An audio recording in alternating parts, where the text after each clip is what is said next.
You're listening to Heritage Radio Network. Hey, Gringex Chicagoans. I'm Linda from Cena Secreto. If you are in the neighborhood, you should look up Cena Secreto on Instagram. See if I'm hosting any dinners or tastings upcoming. Can't wait to see ya. Seyna Secreto. Secret with an O. If you've been hearing a lot about or reading a lot about mezcal lately, it's because mezcal is having a moment. So what's the deal? Well, it's often handmade using pre-industrial methods. It's not cookie cutter like so much of what we eat and drink these days. And when you taste it, if you know how to taste it, you'll recognize exactly that. Recognize the heartbeat that is the lifeblood of this movement. But the growing interest means to fulfill demand, corners are starting to be cut. Well, that's not the case with Mezcal Ultramundo, an exceptional small batch mezcal from Durango. It's made from wild Lamparillo agaves harvested sustainably from a 24,000-acre ranch that's home to purple nopales, wild desert tortoises, all manner of biodiversity. And Mezcal Ultramundo never harvest more than 80% of their mature agaves. They ensure that every harvested plant is replaced in its wild setting by a next-generation seedling. If you want to taste the wild deserts of Durango, Mexico, taste Mezcal Ultramundo and know that with every sip, you'll also be protecting those wild deserts.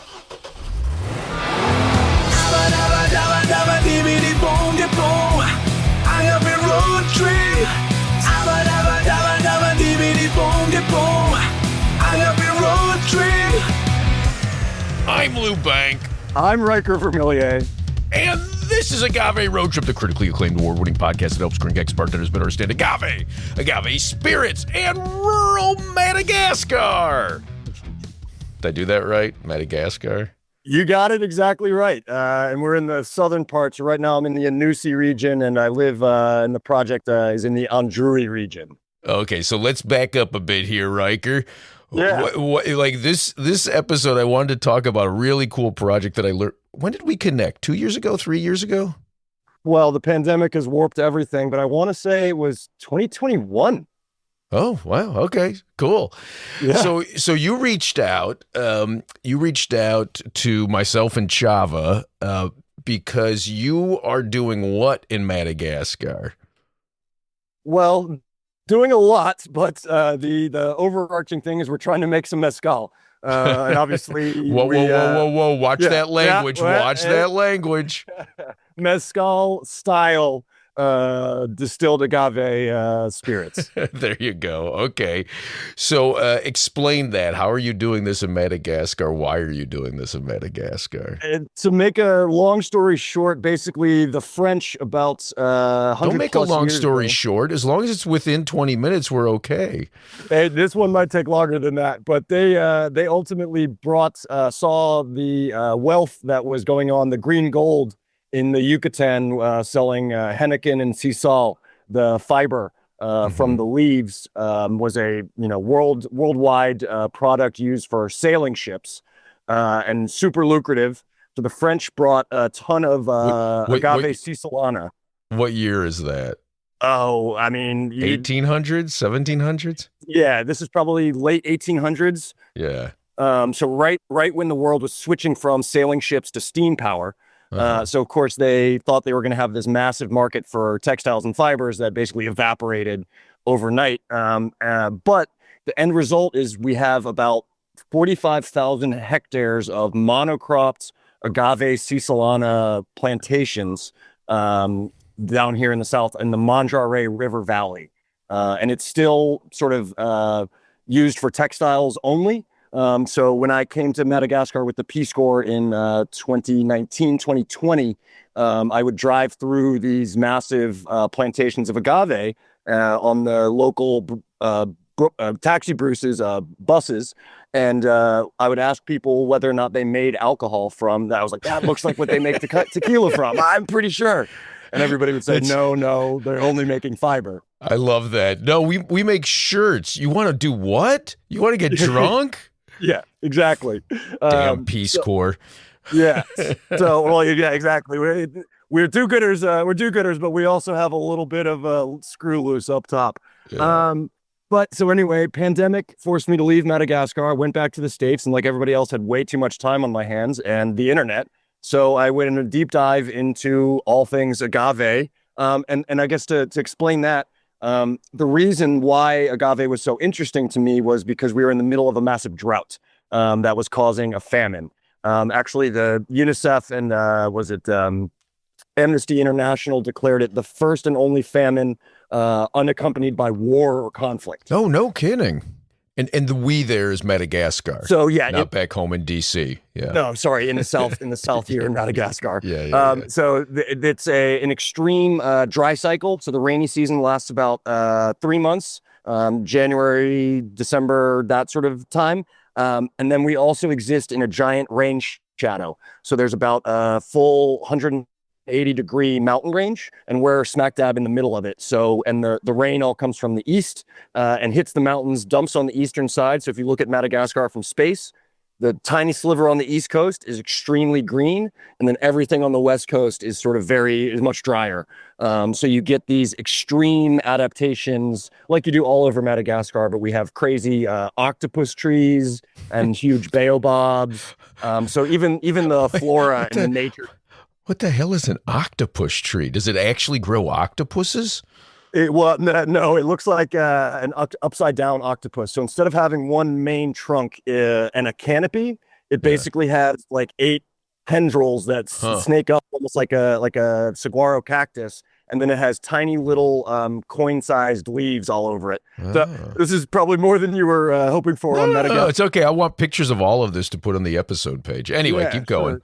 Yeah. But so the point being is that it's an extremely drought-prone environment. And when I was there, we were in one, and all sort of standard agriculture was failing. Corn, soybean, sweet potato, all that sort of stuff was failing. And the agave was the only thing that was thriving. So in the drought, people used the cactus. So the French also brought the nopal, the opuntia cactus. And so the food of last resort for people is the cactus. So if you drove around my area, every single fence is opuntia cactus. So they were eating the cactus, but not the agave. But not the agave. So that's so interesting. Again, the cactus they figured out how to do different things with, but with the agave, it was just the fiber. Only. Wow. Okay. Exactly. So ended up, this is about the time I looked you guys up, is when I moved down to Mexico to work with Rancho Villa Organica in outside of San Miguel de Allende, which you've come and visited and know very well.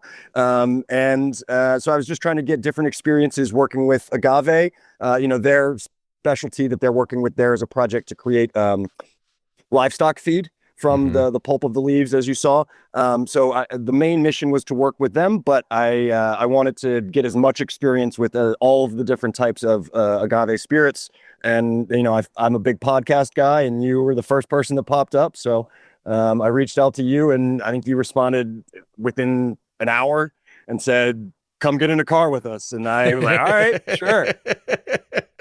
And you've regretted it ever since. Yeah, exactly. It's taken me nowhere good. Okay, so that was the beginning. So what's going on now in Madagascar with the agave? Yeah, so basically, I moved back over here in 2022 with the intention of starting a business or social enterprise, both to make the alcohol and various other products out of agave, but really to focus on conservation of an extremely threatened and rare ecosystem, as well as provide economic development for one of the most, if not the most, impoverished communities in the world. You're describing those as two separate things, and honestly, I think that it's really one thing. I mean, you're preserving an ecosystem because human beings are part of an ecosystem, right? Absolutely. You've nailed it before I even had to explain it. The way we sort of describe it is a community-based conservation. Yeah. Because it's exactly that. Because you can, there's a concept that I call fortress conservation or fortress nature, where we try to put something in a national park, put up walls around it, and say nobody's allowed to touch it. And we have lovely national parks in the U.S., but it's very convenient that we sort of ignore how we got them, which is by committing genocide on the people that lived there. Yeah. And now they're beautiful and open and empty, and it's great. But that's not really a practice we can do here in Madagascar. Yeah. We're past that stage. We're past that stage. So, but you've nailed it exactly right. And so what the project in sort of the overarching scope is, how do we provide alternative livelihoods and alternative incomes or strategies for people to survive in this extremely harsh environment while also preserving the nature and, their dignity and freedom of choice to go to school or get married or do whatever they want to in life. Cool. Okay, so you're in Mexico. You're hanging out with some mescaleros in addition to hanging out at Rancho Villa Organica, right? Yep. But I've also traveled with you. I think we were in Michoacan and Jalisco, and then I've been down to Oaxaca, and so I've seen about as good of a spread of the various different regions of mezcal producing parts of Mexico. And then you literally brought those practices, I was going to say theories, but really practices of making spirits from agave to Madagascar, right?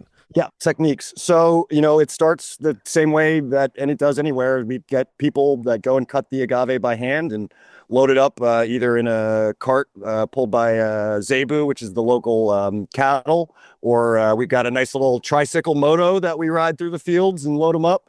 And then we put them in an oven for about 4 to 5 days. Hang on, slow down, cowboy. What's that oven look like? Yeah, so exactly. So we use the San Luis Potosi style oven, as far as I can tell, where it's essentially a pit lined with clay. We line ours with clay bricks, and then underneath is like a stone cavern or sort of stone cap. And so underneath is I like to describe it as sort of a Weber grill, like a giant Weber grill. Yeah, exactly. Yeah. Where you've got the grill, the stone grill surface on the bottom, and then you feed the fire in the chamber underneath. I'll send you some photos of it. But so Thomas essentially helped us design that. Sort of, I think in San Luis Potosi, they carve it almost directly out of the stone in most cases, but we sort of had to try to recreate that in our sandy environment. Yeah. Oh, how big are the agaves? Like what kind of agave is it? How big is it? So it's agave Cisalana. We do have at least agave Americana here as well, but it's sort of ornamentally planted rather than in the large plantations. So right now what I have access to is mature agave Cisalana, or what they call Henneken in Yucatan. And so we are basically given access to a field after the fiber factory is done using it. So we collect any of the old, the mature agave from those fields. And I would say they weigh about 45 kilograms. Oh, okay. Give or take. So they're big. I mean, they take 2 guys to haul around. And we usually quarter them before we put them in the oven. So yeah, it's a big mature plant. How many days to cook then? About 4. Okay. So we run the fire. We only use dried agave to run the oven. So basically, we use the big the old agave that die and just desiccate in the fields. We collect all of that, and that's our fuel for the oven. That's interesting. So when you're saying the agave that's died in the fields, you're talking, but it's already had its I'm guessing its pancas, its leaves cut off to use for the fiber, right? Yeah. So that means in essence you're cooking your agave with dead piñas, yes? Correct. Fascinating. Okay, cool. Yeah. No, it looks like a dried pineapple. I know we use the piña as the term, but it really does when we throw them in there. And so that we do that 24 hours for about 4 days, give or take. And we've got a little hole on the top where we pour in water to steam it, every couple hours, and we use these every couple hours. Yeah. Yeah. It's maybe I'd love to sort of get some science behind it to see what the impact is of sort of opening up and putting the water in and losing heat versus adding water, or but it seems to be working for us. Okay, cool. So keep going. Yeah. Sorry. Yeah. Well, yeah. So to cover the oven, we use these woven mats. Locally, they're called tihi. They're made out of like a local reed fiber. So they're these big woven mats that we cover then with sand and dirt to sort of trap everything in there. Once we cut off the fire, we'll leave it there for another 2 days or so to cool down. And then we bring them out and we use maletas, the big mallets, and we have the factory is located in a tamarind forest. So when a big tamarind falls down, they have these big hardwood logs, and so we hollow out one of the big tamarind logs, and we use the maletas and smash the agave inside of those. So basically, like the canoa method that people might have Exactly. seen. Yeah. Okay. Yeah, exactly right. And for me, it's one of those things where there's sort of the stylistic aspect of it, which is appealing, but also it's jobs. When I can do something with labor as opposed to machinery, I'd like to do it.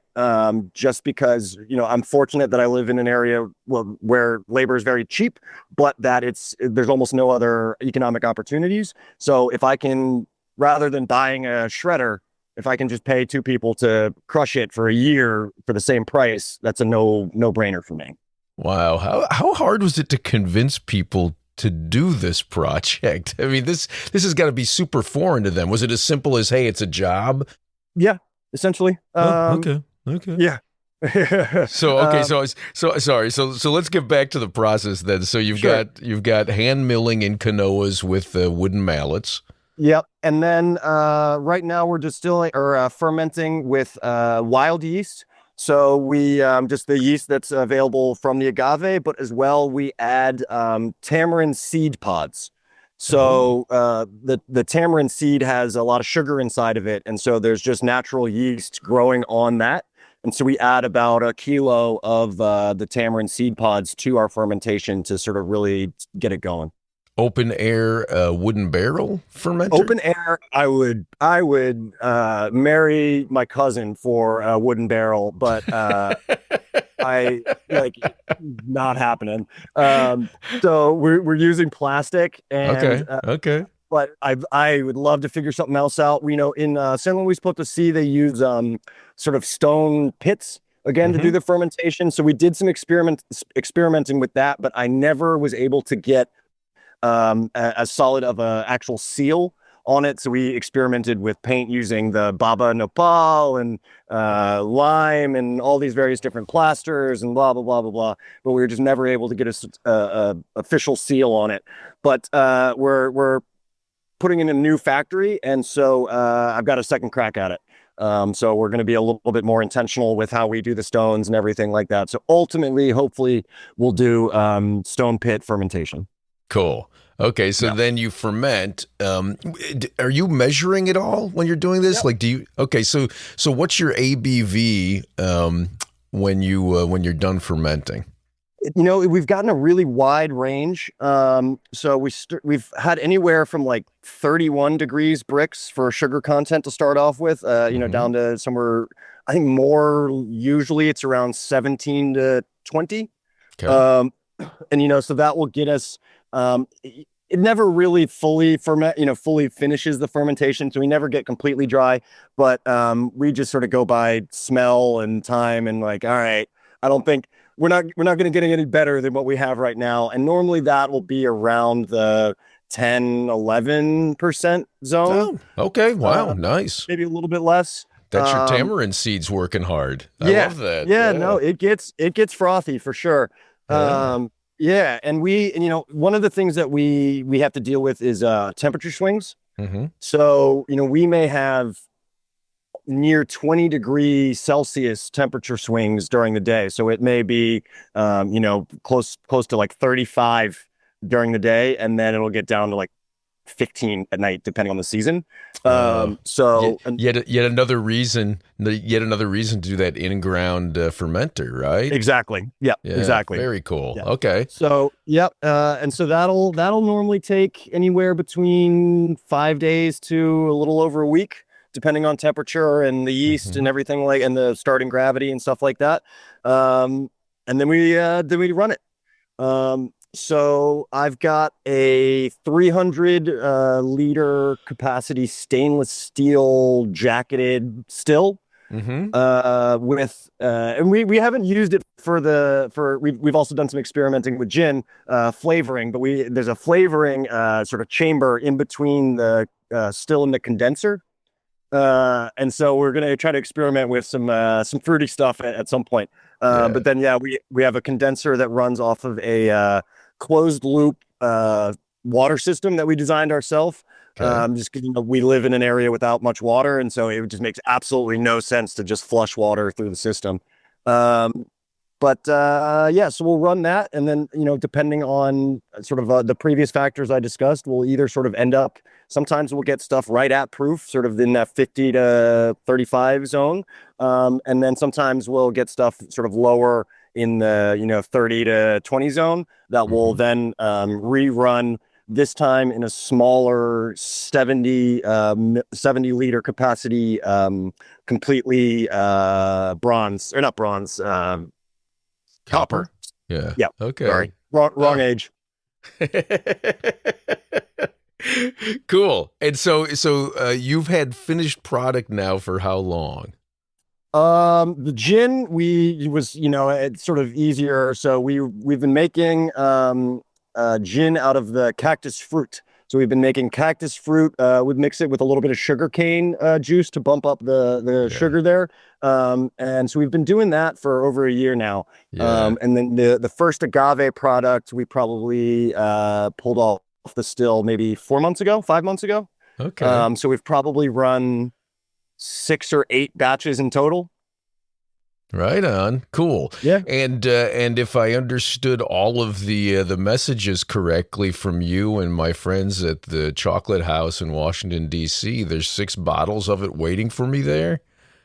That's correct. They are about as bare bones. There's no labeling on it anywhere, and there's a little Sharpie.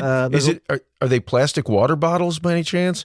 No. I Oh, at well. least upgraded to some glass. They're little So this is a whole other conversation, Lou, but I got to figure out how to get glass to Madagascar. We've got no local production. We're an island, obviously. And so shipping is kind of prohibitively expensive. So the only mass bottles that I've been able to find are about 200 milliliter flask style glass. Yeah.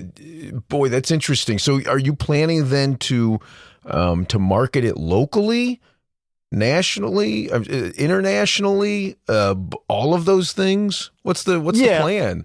Stepladder. I would say it's a stepladder approach. So I'm currently partnered with a luxury safari lodge, the Manjare River Camp, which takes tourists to the various ecosystems and see the nature and connect with the local people.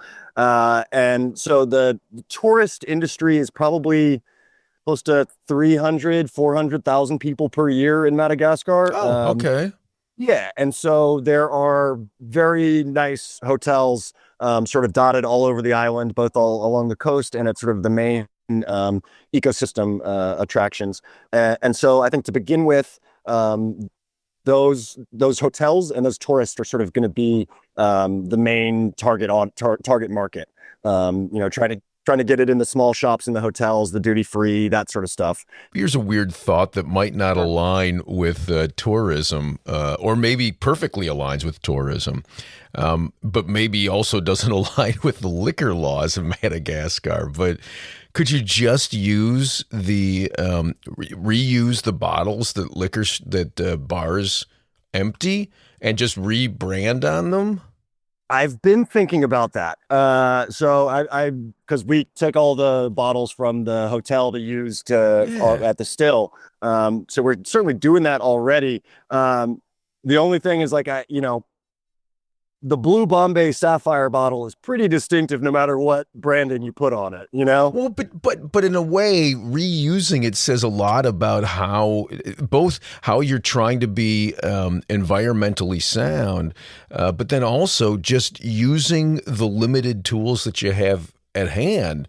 And somehow putting a giant label over it that covers the Bombay label, maybe you end up getting a cease and desist from Bombay because you're stepping on their trademark. But that in itself can help make news and tell your story. Sure. Yeah. Well, why not? Let's double down and throw mezcal on the label, and I'll get a twofer lawsuit. Well, then you'll just piss off all the people who listen to this podcast. Okay, both the people who listen to this podcast, me included. So yeah.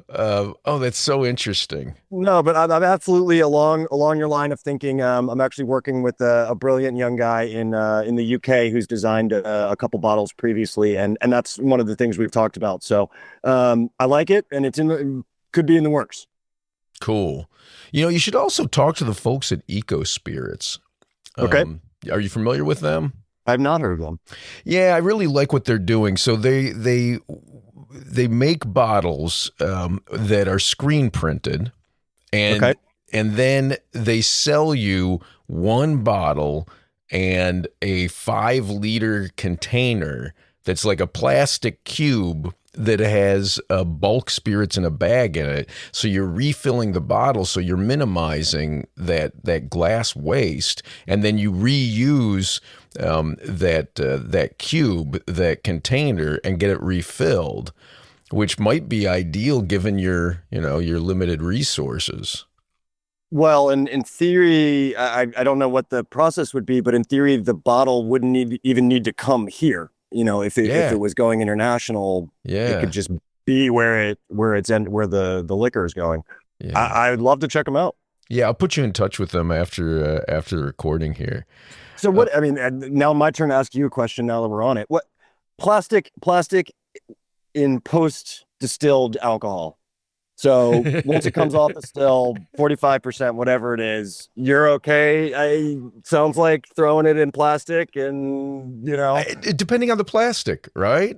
Okay. Depending on the plastic, I think about so much all my visits to these mezcaleros particularly in Oaxaca, but really everywhere, where so often that's how they're storing it is in these giant, I guarantee the exact same large plastic containers that you're using for fermentation, they're using for storage. And I've seen it. Yeah. Yeah. And sometimes I think it's always food grade, but sometimes I think maybe it just like the first 3 batches ended up tasting like the plastic, and then everything burnt off, and in essence you've cured the plastic. Yeah. I think there's some aspect of it that comes with taste, but there's also the fact that they found plastic in 100% of human testicles, which really is not my favorite thing. I want to know who donated the testicles. That's not. I'm a man of science, but there's a limit to how far I'll go. Fair. Yeah. So anyway, it's just a curiosity of mine. It seems like people have different answers depending on who you ask. Yeah. So if people want to follow this journey of what you're doing, and this is a business that you're starting, correct? Yes. So it's a social enterprise. I own a significant portion of it, but then I've also given portions of it to one of my co-founders, a local Malagasy guy who's brilliant. His name is Jocelyn. He makes sure all the electricity runs and the water runs. He can fix a car, a moto, any sort of system that you need to be put in order, he can do it. Cool. So he's fantastically helpful. So we're running it as a social enterprise. Mm-hmm. So the liquor sales will ultimately fund our other activities, which include conservation, reforestation, sort of agroforestry extension work, working with farmers on composting and soil health and various different techniques. But then the one thing I'm also super excited about right now is we're making charcoal out of agave. Huh. So Explain. So basically 90+% of meals in Madagascar get cooked with charcoal or fuel wood harvested from the forest. Okay. And so the main drivers of deforestation in the area where I live are charcoal production, timber production, and slash and burn farming. And so we sort of view those three things as you were saying earlier, as an outlet of the poverty and sort of food insecurity of the local people. So we're trying to figure out ways to sort of address those three things. And so the charcoal that is made from the forest, what we do is we take the waste agave from our production process, like the little chips and stuff that we can't burn, and we put it all in a big old metal oil drum, and we carbonize it, turn it into charcoal powder, and we mix it with we buy like the rotten bug infested cassava from the local market. So we give them an outlet for wasted product. We sort of turn it into like a porridge, and we use it as a binder. So that's it's like a sticky binder that sticks the carbon particles together. And then we have a little metal mold, and we've got guys with hammers, and they just whack on it until it compresses it into a briquette. We dry it in the sun for about 3 days, and then sell it in the local market. So that is so cool. Yeah. So right now I'd say I've got about 7 people on staff just producing that. We probably produce around 60 kilograms a day. And we like to get up to, way more than that. So I think we're going to try to open like 5 new facilities here in the next couple months. So to try to like literally up our production by 5 times. And then, so we've calculated that we've saved about 3 hectares of avoided deforestation from the charcoal alone replacing. So we sell to a hotel here in Fort Dauphin. So in theory, the lower demand from replacing traditional charcoal from the forest with this charcoal would have saved 3 hectares of forest. Oh, that is so cool. 3 hectare equivalent of charcoal. That is so cool. But I'm realizing I don't think you ever said how people can follow the journey. You've got an Instagram. Yes. Sorry. Yes. No, so there's an Instagram, Mad Agave, and then our website, which is... You said Mad Agave. Like Mad angry agave, but it's like mad, like crazy agave. Or crazy agave, or, you can be madly in love, too. So, just crazy. Yeah. Yeah, insane. Sure.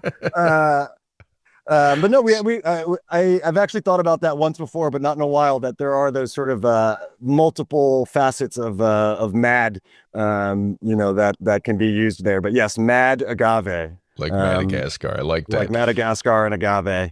Okay, but so cool. And, I'm always happy to connect with you, Riker. But specifically, I wanted to record now because you guys just had a disaster there, right? Yeah, so we had a real freak cyclone come through. So Madagascar is on the western side of the Indian Ocean, and so we are subject to the monsoon seasons and cyclone cycles of the Indian Ocean. And we had a very, very strange pattern that we've never really seen before, in which a cyclone crossed over the top of Madagascar, entered into the Mozambique Channel, went onto mainland Africa, stopped there for a bit, then re-entered the Mozambique Channel, picked up power from the heat and the energy there, and then recrossed over the south of the island. So it took about a week and a half for the same storm to hit Madagascar twice. Wow. So, yeah. Yeah, and it basically, we had 80 to 100 kilometer winds throughout the south of the island, and the quality of housing and infrastructure here is just not that strong. So in the urban areas, they lost a significant portions of houses and roofs. You can see right next to me here, we've started construction on a bungalow that went down the other day, and so we've done a little collection. We're still looking for the right avenue or the right projects to fund here. But tentatively, we're looking at trying to put some roofs back up on some of the schools around here. So basically, some of the schools lost their roof, and a couple local businesses as well.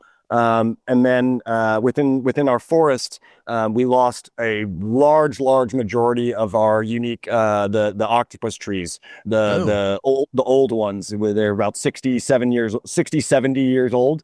So they huge, can't even wrap your hands around it, but at the same time sort of near the end of their life. So there's some ecological devastation. We lost a bunch of tamarind trees as well, but then the real concern is the sort of the devastation in the urban centers and with the people. But so we're luckily that only one person was confirmed killed, but they think couple over 10,000 more than that, their homes have been destroyed and are completely displaced. Wow. I think so much about, because I see this in Mexico as well, about these places where they suffer from drought. And when the rains come, it can come in such a devastating way that it's kind of like, the phrase feast or famine. It's not even like feast. It's like it's famine and then somebody's shoving a whole pig in your mouth. Yeah. So, okay. So is there some way that, God, and this is also coming right after, I'm guessing, so many programs in Madagascar have been affected by the closure of USAID. Absolutely. I think the top line numbers was something like $50 million a year was spent by USAID in Madagascar. And that goes a long way. It's a lot of jobs, it's a lot of programs, it's a lot of emergency food aid. The region where I live, they have they call them famine payments, where all the women in the village once a month will get maybe $20, and that will basically keep their family alive for that month. And $20 that's completely, yeah, for a family, not a person, for a family. For a family, let me see. Let me just do the math to make sure I'm not lying here. It's more like $40. More like $40. Wow. Yeah. Okay. So the average wage. So 90% of people live under the poverty line of $2. I think it's like $2.12 a day is the current UNICEF global poverty line. Yeah. And the normal minimum wage, or just standard day labor rate, is about $1.10. So we pay over double that, for which. So again, when you ask, was it hard to get people to sort of sign on? I was paying double the local going rate.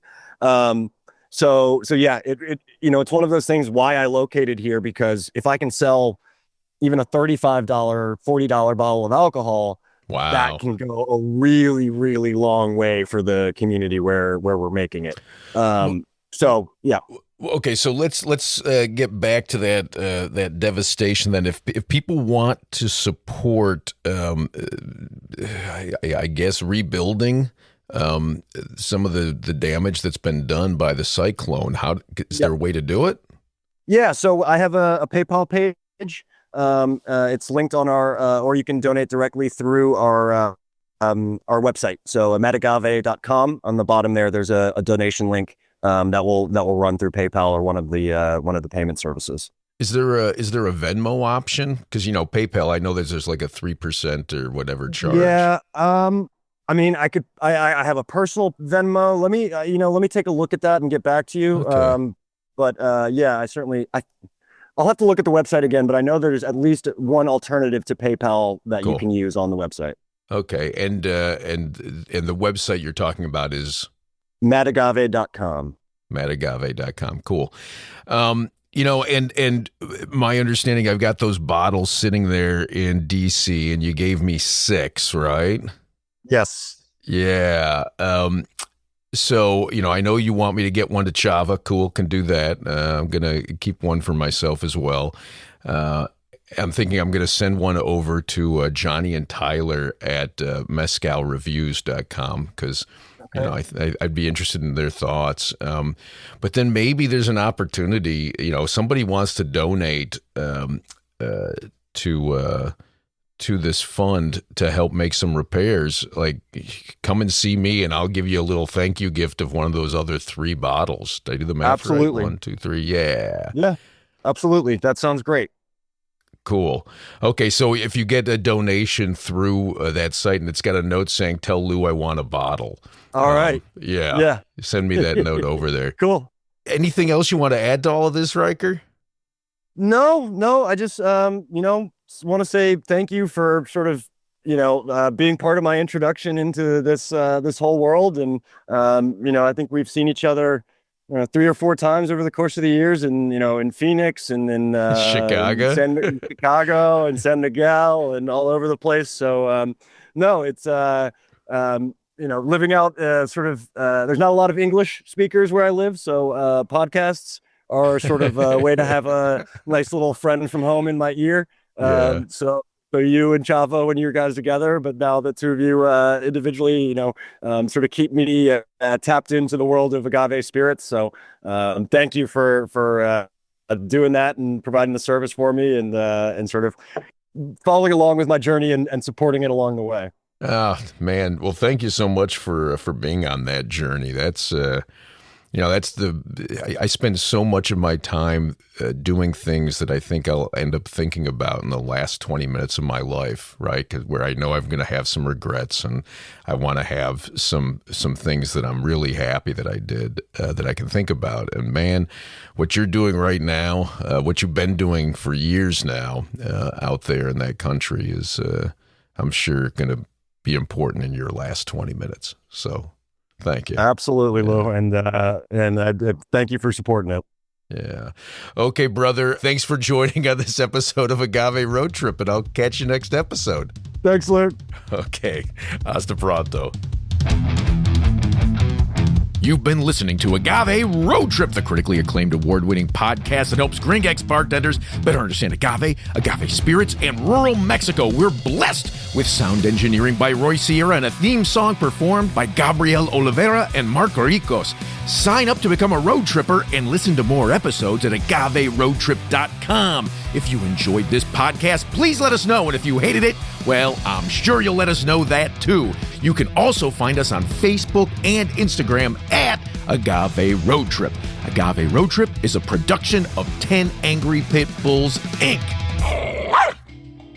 Agave Road Trip is powered by Simplecast. Thank you for listening to Heritage Radio Network. Heritage Radio Network is food radio supported by you. For our freshest content, subscribe to our newsletter. To subscribe to the Heritage Radio newsletter, enter your email at the bottom of our website, heritageradionetwork.org. Connect with Heritage Radio Network on Instagram and Twitter at heritage_radio. You can also find Heritage Radio Network at facebook.com/Heritage Radio Network. Heritage Radio Network is a nonprofit organization using the power of educational storytelling about food to build a more equitable, resilient food system. Heritage Radio Network couldn't do that without support from listeners like you. Become a part of the world's most innovative community today. Subscribe to the shows you like, tell your friends, and please join the Heritage Radio Network family by becoming a member. To become a member of the Heritage Radio Network, click on the beating heart of our homepage. Heritage Radio Network can become addictive. Programming you hear on Heritage Radio Network might lead you to eat, drink, and listen to more programming on Heritage Radio Network. If you drink, please do not drink and drive. Drink responsibly, drive responsibly, eat responsibly too, and listen to Heritage Radio Network responsibly. To listen to Heritage Radio Network responsibly, wear protective earbuds. While wearing protective earbuds, do not drive, do not walk either. Sit in a comfortable chair. If that comfortable chair has a hard seat, please remember to stretch every 30 minutes. If you stretch every 30 minutes, please stay within your defined stressing capacity. And consult a doctor who specializes in stretching. If you don't have a doctor, maybe Dr. Ryan Acock, the Cocktail MD, can help you out. Thanks for listening. Agave Road Trip